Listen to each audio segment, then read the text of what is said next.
तो ग्रसित बानी हम कुष्ठ रोग से, मरल दूर दूरावल बानी घरवा के लोग से।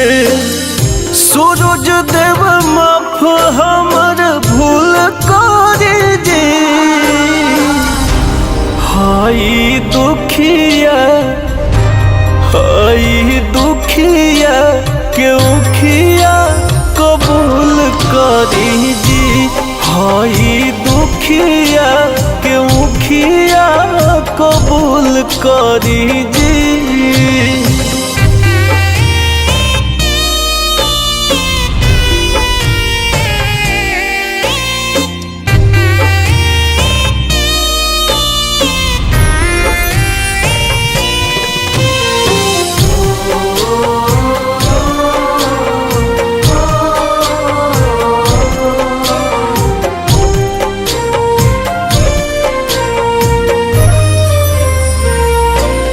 हमारा भिखियो तो कहीं ना भेटाए जी, छुटावा से केहू ना छुआए जी।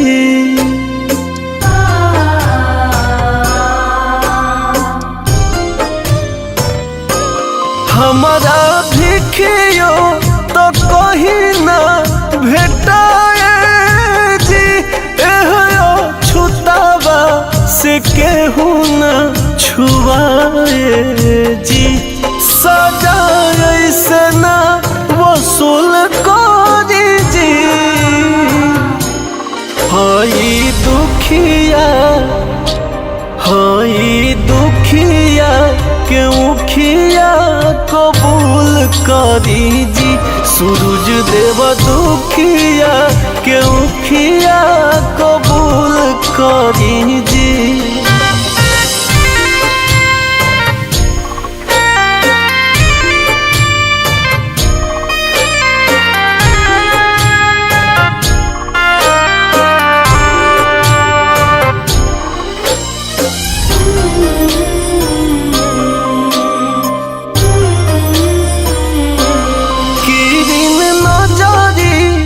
जदि पड़ जाई जी, दौरा डाल ले के 10 हर साल आई जी।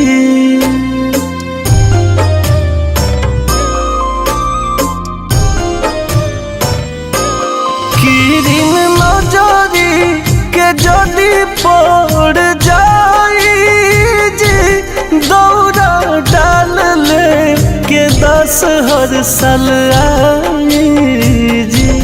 कंचन काया बहु मूल करी जी, हाई दुखिया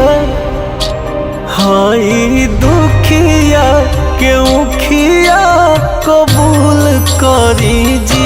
आदित्य मल दुखिया क्यों खिया कबूल करी जी।